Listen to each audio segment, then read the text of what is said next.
93 y'all, EL 131, the Grumpy Thelemic here. Today we're going to be talking about saying will. So Thelemites have this kind of short ritual known as will or saying will that's done before any kind of meal.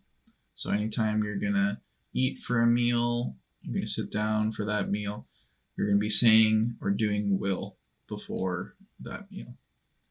So the basic idea behind saying will is somewhat like saying grace in the Christian tradition.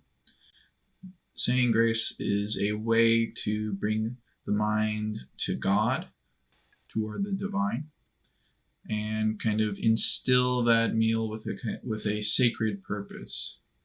Sharing a meal, having food, it's always been very much tied in with religious traditions of all cultures. Pretty much every single culture throughout history has had some kind of religious ceremony or something spiritual tied to meals. If not the eating itself, then the idea of breaking bread with people around you, with your family, even with enemies. So there's something about food that sustains us physically as well as spiritually. So saying will is a kind of ritualized way to bring the sacred into the eating of meals. In a way, this is probably the simplest Thelemic Eucharist ritual or Eucharistic ritual that exists. It's very short. You can see the entire ritual up on the screen right now. That's the entire thing. And it's a very simple way of creating a Eucharist. So a Eucharist is essentially when we turn material food and water into spiritual food and water. For those who are familiar with the Gnostic Mass, there is a line in the Gnostic Mass in a part called the Creed where it says, among other things, "And forasmuch as meat and drink are transmuted in us daily into spiritual substance, I believe in the miracle of the Mass." So the Mass is itself a Eucharistic ritual, and it is one instance of a general type or category of Eucharistic rituals where we transmute meat and drink into spiritual substance. So doing this ritual helps transmute your material substance into spiritual sustenance, that which can bring you spiritual fortification, spiritual energy, and generally fortify you for your spiritual task of trying to accomplish the great work. Another reference is chapter 20 of Magic in Theory and Practice, called Of the Eucharist and of the Art of Alchemy. So it's a long chapter, like most Magic in Theory and Practice chapters. So we're just going to look at little bits right now. But right at the beginning of this chapter, it says there's a very good explanation or summary of Eucharists. So Aleister Crowley writes, "One of the simplest and most complete of magic ceremonies is the Eucharist. It consists in taking common things like food and water, transmuting them into things divine, and consuming them. So far, it is a type of every magic ceremony, for the reabsorption of the force is a kind of consumption, but it has a more restricted application as follows."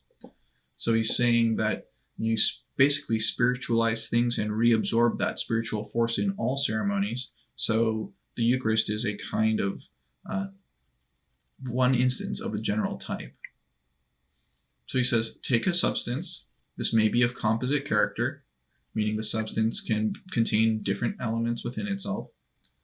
Take a substance symbolic of the whole course of nature, make it God, and consume it. That's the basic theory behind the Eucharist. It's one of those instances where Aleister Crowley kind of cuts through. You could easily write thousands of pages on the Eucharist, the history, the symbolism, the purpose, how it works, and he basically explains it in a sentence. Take a substance symbolic of the whole course of nature, make it God, and consume it. So that's a good summary there. If we scroll down to the end of kind of part 1 of this chapter, where he explains the Eucharist and why you would do a Eucharistic ritual. So he writes, a Eucharist of some sort should most assuredly be consummated daily by every magician, and he should regard it as the main sustenance of his magical life. It is of more importance than any other magical ceremony because it's a complete circle. The whole of the force expended is completely reabsorbed. Yet the virtue is that vast gain represented by the abyss between man and God. The magician becomes filled with God, fed upon God, intoxicated with God. Little by little, his body will become purified by the internal lustration of God. Day by day, his mortal frame, shedding its earthly elements, will become in very truth the temple of the Holy Ghost. Day by day, matter is replaced by spirit, the human by the divine. Ultimately, the change will be complete.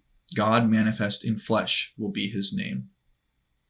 This is the most important of all magical secrets that ever were, or are, or can be.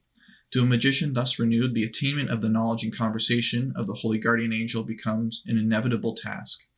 Every force of his nature unhindered tends to that aim and goal of whose nature neither man nor God may speak, for it is infinitely beyond speech or thought or ecstasy or silence. Samadhi and nibbana or nirvana are but its shadows cast upon the universe. So that's Crowley in his typical high-flung language, talking about the importance of a Eucharistic ritual. Now, there are many Eucharistic rituals that you can do. Saying will is the most simple form. There's also something called the Mass of the Phoenix that's done by the individual, and I've already mentioned the Gnostic Mass. So all of these are Eucharistic rituals written by Crowley, and I'm sure there's others. So what exactly is saying will? Right, so first of all, it's usually done in a group. So there's a leader and then everyone else present. It can be done by yourself, of course, but it's meant to be done in a group. So the leader, someone who knows this ritual, or someone who's leading the event that you're having a meal at, would call attention by knocking 3-5-3. That means knocking 3 times, wait a minute, knocking 5 times, pause, and then knocking 3 times. So it's 1, 2, 3, 1, 2, 3, 4, 5, 1, 2, 3. Some people even clap 3-5-3 rather than knocking if you don't have something to knock on, or maybe it's louder if you have a really large group of people.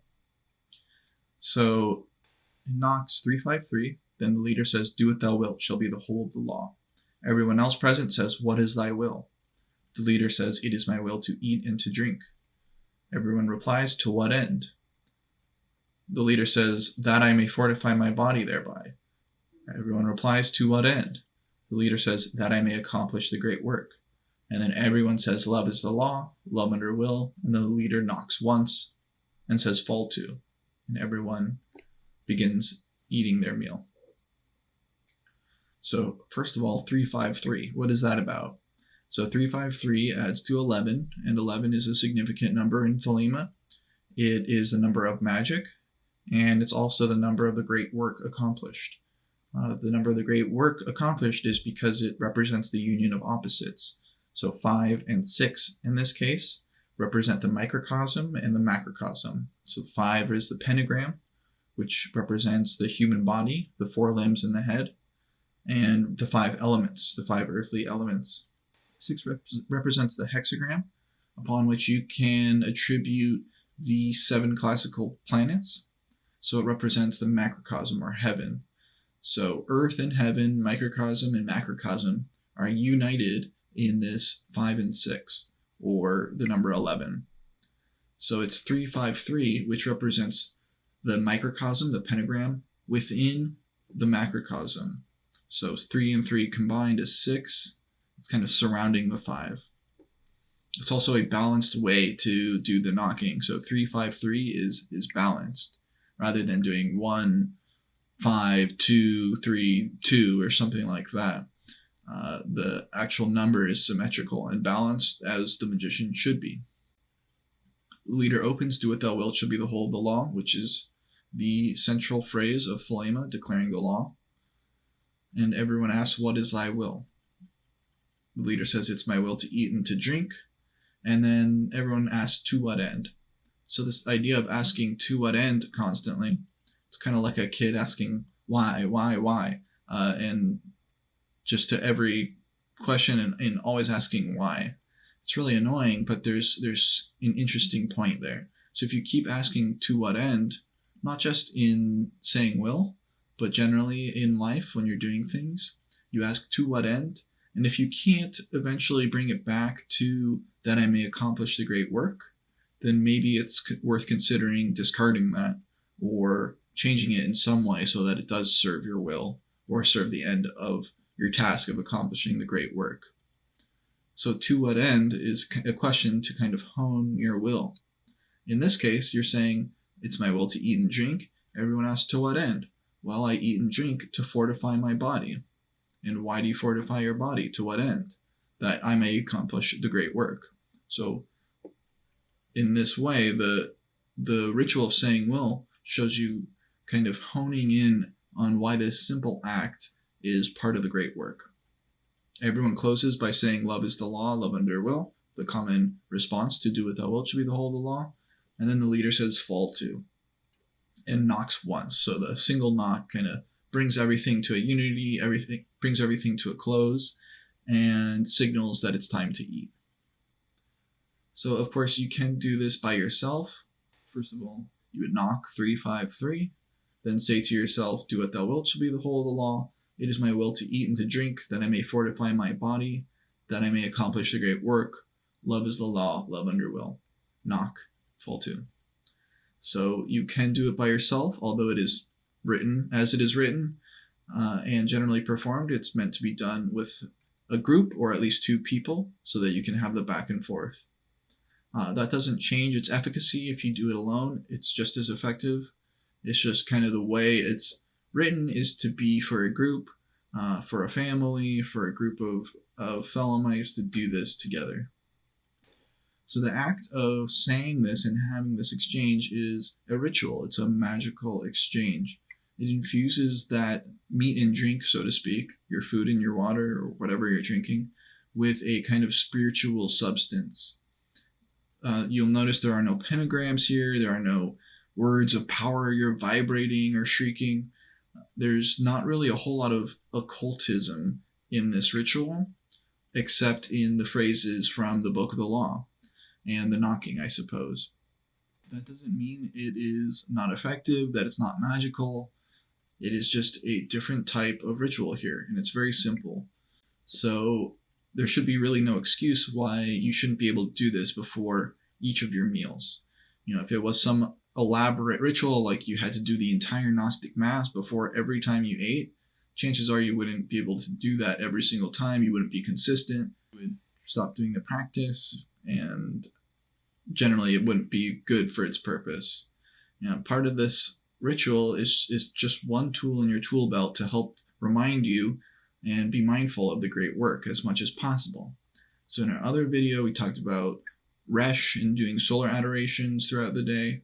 This is another ritual that you do throughout the day to give a kind of sacred mindfulness of your task of accomplishing the great work. So like I said, it's just one tool in your magical tool belt. In the online course that Thelemic Union has, we teach about saying will, teach about Resh, and all these other rituals in order to form a kind of daily magical practice. So if you're interested in that, check out the link below in the description. Otherwise, that's it for today. Thank you guys for watching. Love is the law, love under will.